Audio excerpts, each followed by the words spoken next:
What is up sa inyo mga ma'am sir? It's your boy Sir Troy. Nandito tayo ngayon sa Motor Star dito sa Maharlika Highway, Mestrang Kikay, Talavera, Nueva Ecija. At meron silang isang bagong motor din dito na inilabas or isa siyang scooter.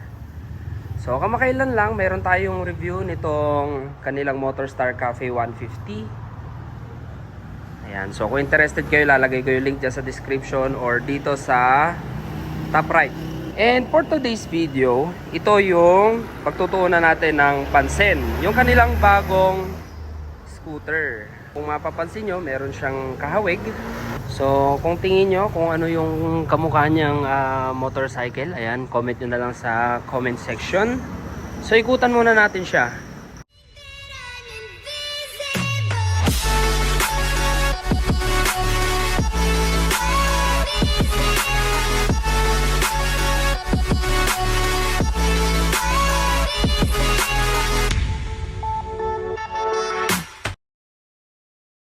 Kulay niya is parang matte black, parang charcoal something. Ayan. And then meron siyang mga decals na silver.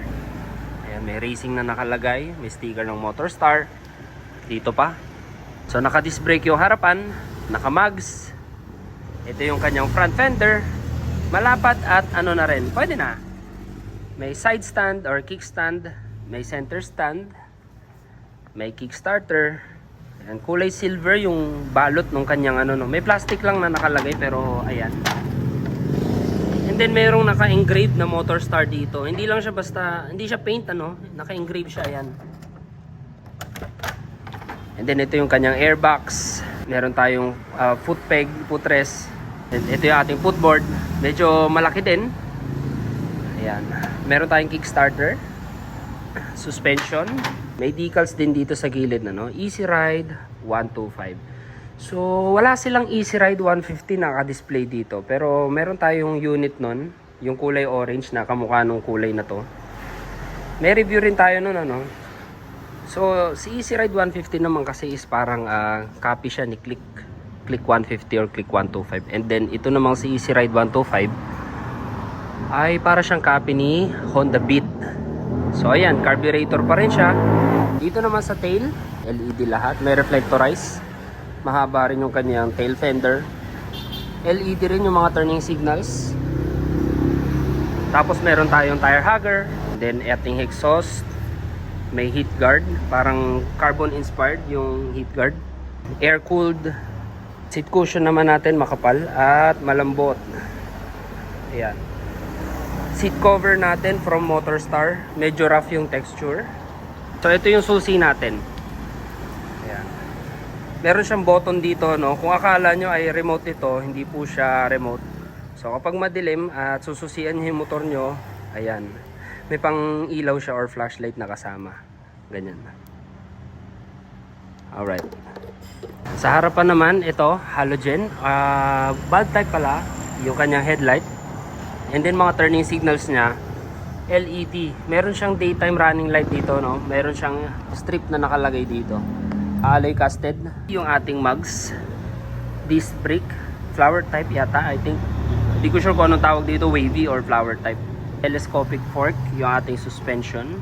Dito naman sa ating control panel, ito yung ating rear brake. Side mirror, malapad, hindi magnified. May high and low beam.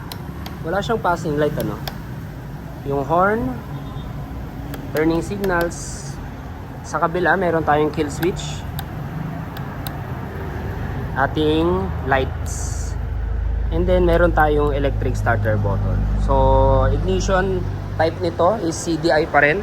Engine specification niya, so si Easy Ride 125 ay 124.6cc, 4-stroke air-cooled single overhead cam. CDI carburetor, meron siyang oil capacity na 800 ml, may kick and click start, ayan. And transmission niya is automatic or CVT. Ayan. Meron siyang fuel tank capacity na 5 liters. Ayan. Disc brake yung harapan. And drum brake yung likuran. Size ng gulong niya sa likuran is 80-90, rim 14, tubeless na. And size naman ng Gulong natin sa harapan ay 7090 Rim 14. Tubeless na rin. So ang available ngayon na kulay dito sa atin is yung kanilang matte black. Kung pagdating naman sa pyesa, marami kayong pwedeng mabibilhan ng pyesa nito dahil may similarities lang din yung mga pyesa nito kay Honda Beat. Marami tayong makukuhanan ng pyesa nito. So isa sa magandang reason kung bakit dapat kang bumili nitong Easy Ride 125 dahil budget friendly siya. Maganda na rin siyang pang daily, pamasok, at pwede na rin siyang ipang long ride. At the same time, kahit carburetor siya, matipid pa rin ang fuel consumption ng ganito 125cc na carburetor. And LED na rin mostly yung mga ilaw. Pwede namang palitan ng halogen bulb yung kanyang headlight or pwede kayong maglagay ng auxiliary lights.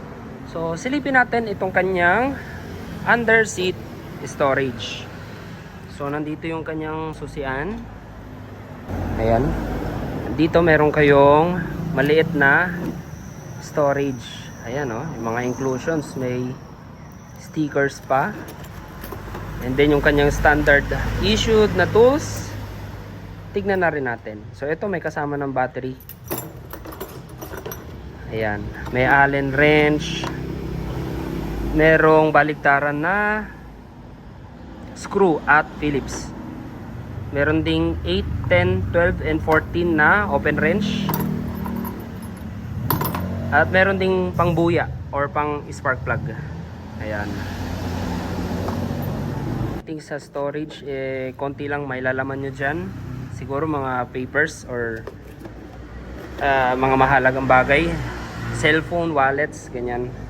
And then ito yung ating fuel tank. Ayan.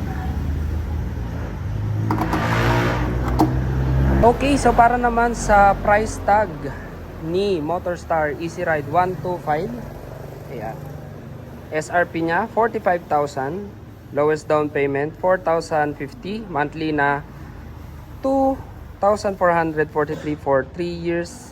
Yan yung ating high down payment 6,300, monthly na 2,335, 3 years din. At meron tayong zero interest 15,300 at monthly na 2,150 for 18 months.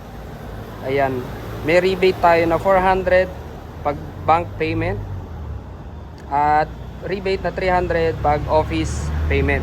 So sa requirements natin, kapag kayo ay mag-installment, itong inyong kailangan 2x2 picture, 2 pieces, cedula, barangay clearance, valid ID, photocopy, and payslip with I think latest 3 months payslip ito or COE, pwede rin yun.